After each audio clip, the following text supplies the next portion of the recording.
ದಿನಗಳಿಂದ ಮಹಾರಾಷ್ಟ್ರದ ಪಶ್ಚಿಮ ಘಟ್ಟಗಳಲ್ಲಿ ಸುರಿಯುತ್ತಿದ್ದ ಮಳೆಯ ಪ್ರವಾಹ ಕಡಿಮೆಯಾದ ಹಿನ್ನೆಲೆಯಲ್ಲಿ ಬೆಳಗಾವಿ ಜಿಲ್ಲೆಯ ಕೃಷ್ಣಾ ನದಿಯ ಒಳಹರಿವು ಇಳಿಮುಖವಾಗಿದೆ.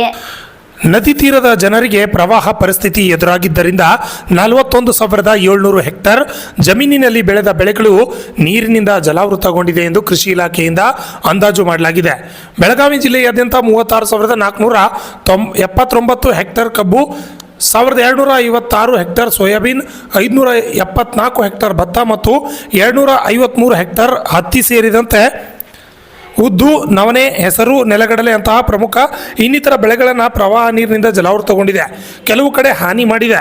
ನದಿ ತೀರದ ಜಮೀನಿನಲ್ಲಿ ಬೆಳೆದ ಬೆಳೆಗಳು ಎಷ್ಟು ಹಾನಿಯಾಗಿದೆ ಎಂದು ಸಮೀಕ್ಷೆ ಮಾಡಿ ಪ್ರವಾಹ ಸಂತ್ರಸ್ತರಿಗೆ ಪರಿಹಾರ ಕೊಡುವುದರ ಜೊತೆಗೆ ರೈತರ ಬೆಳೆ ಹಾನಿಗೂ ಸರ್ಕಾರ ಪರಿಹಾರ ಕೊಡಬೇಕೆಂದು ಮಾಜಿ ಶಾಸಕ ಶಹಜಾನ್ ಡೊಂಗರ್ಗಾಂವ್ ಆಗ್ರಹ ಮಾಡಿದ್ದಾರೆ. ಅಕಾಲಿಕ ಮಳೆ, ಬಿರುಗಾಳಿ, ಬರಗಾಲ, ಪ್ರವಾಹ ಇದು ನೈಸರ್ಗಿಕ ಉಪಯೋಗಗಳ ಮೇಲಿನ ಮೇಲೆ ಬರುವಂಥದ್ದು. ಇಂಥದಕ್ಕೊಂದು ಶಾಶ್ವತ ಯೋಜನೆಗಳನ್ನು ಮಾಡಬೇಕಾಗ್ತದೆ ಸರ್ಕಾರ. ಪ್ರವಾಹ ತಡೆಯುವಂಥದ್ದು ಅಂದರೆ ಫ್ಲಡ್ ಪ್ರಿವೆನ್ಷನ್ ಆ್ಯಕ್ಟಿವಿಟೀಸ್ ಪ್ರೋಗ್ರಾಮ್. ಈಗ ಮಳೆ ಅಲ್ಲಿ ಜಾಸ್ತಿ ಆಗುವಾಗ ಮುಂಜಾಗ್ರತಾ ಕ್ರಮವಾಗಿ ಹಿಂದಿನ ಡ್ಯಾಮ್ಗಳಿಂದ ನೀರು ನಾವು ಮೊದಲ ಬಿಡುಗಡೆ ಮಾಡುವಂಥದ್ದಾಗಲಿ, ನದಿ ತೀರದಲ್ಲಿ ಇಕ್ಕಟ್ಟಾಗಿರುವಂಥ ಸ್ಥಳದಲ್ಲಿ ಬೇರೆ ಬೇರೆ ಬೆಳೆಗಳನ್ನು ಮಾಡಿ ನದಿ ಸರಾಗವಾಗಿ ಹೋಗಲಾರ್ದಂಥದ್ದು ಒಂದು ಪರಿಸ್ಥಿತಿ ನಿರ್ಮಾಣ ಆಗ್ತೈತಿ.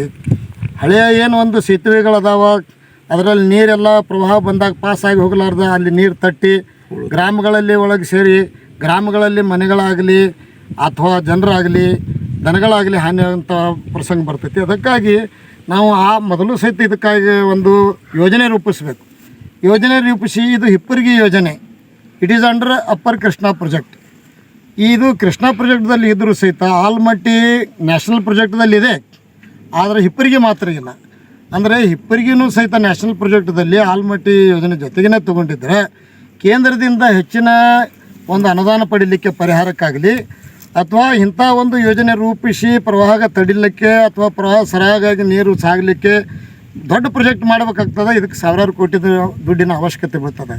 ಅದಕ್ಕಾಗಿ ನಾವು ಮೊದಲನೇದಾಗಿ ಆಗ್ರಹ ಮಾಡುವಂಥದ್ದು ಹಿಪ್ಪರಿಗಿ ಯೋಜನೆಯನ್ನು ನ್ಯಾಷನಲ್ ಪ್ರಾಜೆಕ್ಟ್ದಲ್ಲಿ ತೊಗೋಬೇಕು, ನ್ಯಾಷನಲ್ ಇರಿಗೇಷನ್ ಪ್ರಾಜೆಕ್ಟ್ದಲ್ಲಿ ತೊಗೋಬೇಕು. ಕೇಂದ್ರದಿಂದ ನಮ್ಗೆ ಸಹಾಯ ತೊಗೊಲಿಕ್ಕೆ ಸಾಧ್ಯ ಆಗ್ತದೆ.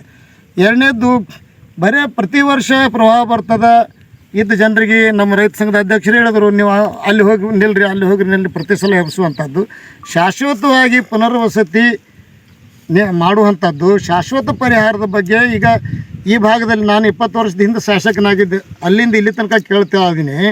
ನಾವಿದ್ದಾಗ ಇಷ್ಟು ಮುಳುಗಡೆ ಆಗುವಂಥದ್ದು ಇರಲಿಲ್ಲ, ನಾವಿದ್ದಾಗ ಬರಗಾಲ ಇತ್ತು, ಪ್ರವಾಹ ಅಂತೂ ನಾವು ನೋಡಿಲ್ಲ. ಈಗ ಅದರ ನಂತರ ಏನಿದು ಆಗ್ತಾ ಇದೆ, ನೀವು ರೀಹ್ಯಾಬಿಲಿಟೇಷನ್, ರೀಕನ್ಸ್ಟ್ರಕ್ಷನ್ ಇದು ಪೂರ್ಣ ಯಾಕೆ ಆಗ್ತಾ ಇಲ್ಲ ಇಲ್ಲಿವರೆಗೆ? ಇದು ಯಾಕೆ ಸರ್ಕಾರ ಗಂಭೀರವಾಗಿ ಪರಿಗಣಿಸಿ ಶಾಶ್ವತವಾಗಿ ಅವ್ರಿಗೆ ಮನೆಗಳನ್ನು, ಸ್ಥಳೀಯ ನಿವೇಶನಗಳನ್ನು ರೂಪಿಸಿಕೊಟ್ಟು ಮುಂಜಾಗ್ರತಾ ಕ್ರಮವಾಗಿ ನೀವು ಅಲ್ಲೇ ಇರಬೇಕು. ಅಷ್ಟಾಗಿ ನೀವು ಅಲ್ಲಿ ಬರೆದಿದ್ರೆ ಜನರು ಇದ್ರ ಬಗ್ಗೆ ತಿಳ್ಕೊಬೇಕು. ನಾವು ನೀರು ಬಂದಾಗ ಅಲ್ಲಿ ಹೋಗ್ತೀವಿ, ಇಲ್ಲಾಂದ್ರೆ ನಾವು ಮುಳುಗೋ ತನಕ ಇಲ್ಲೇ ಇರ್ತೀವಿ ಅನ್ನುವಂಥದ್ದು ಆಗಬಾರ್ದು. ಇದನ್ನು ಜನರು ತಿಳ್ಕೊಬೇಕು, ಸರ್ಕಾರನೂ ಸರಿಯಾಗಿ ತಿಳ್ಕೊಂಡು ಪ್ರತಿ ವರ್ಷ ಆಗುವಂಥ ಹಾನಿಗಳನ್ನು ತಪ್ಪಿಸ್ಬೇಕು. ಈಗ ನಾವು ಹುಲಗಬಾಳಿಯಲ್ಲಿ ಒಬ್ಬ ರೈತ ಇವತ್ತು ನೀರಿನಲ್ಲಿ ಕೊಚ್ಚಿ ಹೋಗಿ ನಿಧನರಾಗಿದ್ದು ನಾವು ನೋಡಕತ್ತೀವಿ. ಎಷ್ಟೋ ದನಕರುಗಳು ಹೋಗಿರ್ತಾವೆ, ಎಷ್ಟೋ ಮನೆಗಳು ಹಾಳೆ ಆಗ್ಯಾವ. ಇವತ್ತು ನೋಡ್ತೀವಿ, ನೋಡಿರಿ, ಕಬ್ಬು ನಾಶ ಆಗ್ಯದ, ಇಲ್ಲಿ ಹಿಂದೆ ಸೋಯಾಬೀನ್ ಎಲ್ಲ ನೀರಲ್ಲಿ ಮುಳುಗಿ ನಾಶ ಆಗ್ಯದ, ಅನೇಕ ಬೆಳೆಗಳು ನಾಶ ಆಗ್ತಾವೆ. ಇದ್ರ ಬಗ್ಗೆ ಒಂದು ವಿವರವಾದ ಸಮೀಕ್ಷೆ ಮಾಡಬೇಕು. ರಾಜ್ಯ ಸರ್ಕಾರದವರು ಕೇಂದ್ರದಿಂದ ಕೇಂದ್ರಕ್ಕೂ ಪ್ರಸ್ತಾವನೆ ಕಳಿಸಬೇಕು. ಜಿಲ್ಲಾಡಳಿತ ಮತ್ತು ರಾಜ್ಯ ಆಡಳಿತದವರು ಸಮೀಕ್ಷೆ ಮಾಡಬೇಕು. ಈಗಾಗಲೇ ಸಮೀಕ್ಷೆ ಮಾಡ್ತೀವಿ ಅಂತ ಅವ್ರು ಹೇಳಿದ್ದಾರೆ, ಮುಖ್ಯಮಂತ್ರಿಯವರು ಬಂದಾಗೂ ಅದ್ರ ಬಗ್ಗೆ ಹೇಳಿದ್ದಾರೆ. ಆದರೆ ಹೇಳೋದು ಹೋಗೋದಾಗ್ತೈತಿ, ಮುಂದುವರೆದು ಪ್ರಾಕ್ಟಿಕಲ್ ಆಗಿ ಅದು ಆಗೋದಿಲ್ಲ. ವಿವರವಾಗಿ ಪರಿಹಾರ ಯಾವ ರೀತಿ ಕೊಡಬೇಕು, ಏನೇನು ಹಾನಿ ಆಗಿದೆ ಇದ್ರದ್ದು ಸಮೀಕ್ಷೆ ಸರ್ವೆ ಆಗಬೇಕು. ಮತ್ತು ಸರ್ವೆ ಆದ ನಂತರ ಪೂರಕವಾಗಿ ಪರಿಹಾರ ಕೊಡುವಂಥದ್ದು ಆಗಬೇಕು. ಈಗ ನಮಗೆ ಸರಿಯಾಗಿ ಪರಿಹಾರ ಸಿಗ್ತಾ ಇಲ್ಲ. ನಿಜವಾಗಿ ಈಗ ಇದಕ್ಕಿಂತ ಮೊದಲು ಬಂದಿರುವಂಥದ್ದು ಪ್ರವಾಹದ್ದು ಪರಿಹಾರ ಎಲ್ಲರಿಗೆ ಸಿಕ್ಕೈತೇನು? ಕೆಲವೊಬ್ಬರಿಗೆ ಸಿಕ್ತು, ಕೆಲವೊಬ್ಬರಿಗೆ ಸಿಗಲಿಲ್ಲ. ಸಿಕ್ಕರು ಭಾಳ ಕಡಿಮೆ ಪ್ರಮಾಣದಲ್ಲಿ ಸಿಕ್ತು. ಅಷ್ಟು ಕಡಿಮೆ ಪ್ರಮಾಣದಲ್ಲಿ ರೈತ ಬದುಕೋದು ಹೆಂಗೆ? ಮತ್ತು ರೈತ ಬದುಕ್ತಿದ್ರೆ ರೈತಗೆ ಹಾನಿಯಾಗುವಂಥದ್ದು ನಾವು ವಿಚಾರ ಮಾಡಲಾರ್ದ ಯಾವುದಾದ್ರೂ ಬೇರೆ ಬೇರೆ ನಾವು ಸಬ್ಸಿಡಿಗಳನ್ನ ಕೊಟ್ಟರೆ ರೈತರ ಬಗ್ಗೆ ಯಾರು ವಿಚಾರ ಮಾಡೋರು? ರೈತ ಉಳಿದ್ರೆ ದೇಶ ಎಲ್ಲ ಉಳಿತೈತಿ. ರೈತ ಅನ್ನದಾತ. ಹೆಚ್ಚಿಗೆ ನೀವು ರೈತರ ಕಡೆ ಲಕ್ಷ್ಯ ಕೊಡ್ರಿ ಅಂತೇಳಿ ನಾನು ಈ ಸಂದರ್ಭದಲ್ಲಿ ಆಗ್ರಹ ಮಾಡ್ತೀನಿ. ಮತ್ತು ಕೇಂದ್ರ ಸರ್ಕಾರಕ್ಕಾದರೂ ಸಹಿತ ಇಲ್ಲಿ ನಮ್ಮ ಇದು ಇಡೀ ದೇಶದಲ್ಲಿ ಆಗಿದೆ, ಇಡೀ ರಾಜ್ಯದಲ್ಲಿ ಆಗಿದೆ, ನಾವು ಒಪ್ತೀವಿ.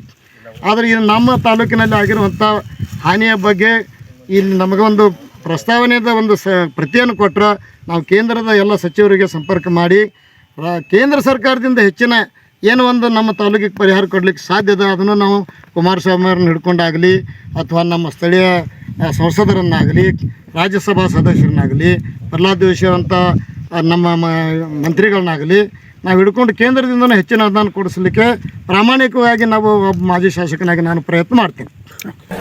Shashidhar Kokatnur, RJ 32 Kannada news, Chikkodi.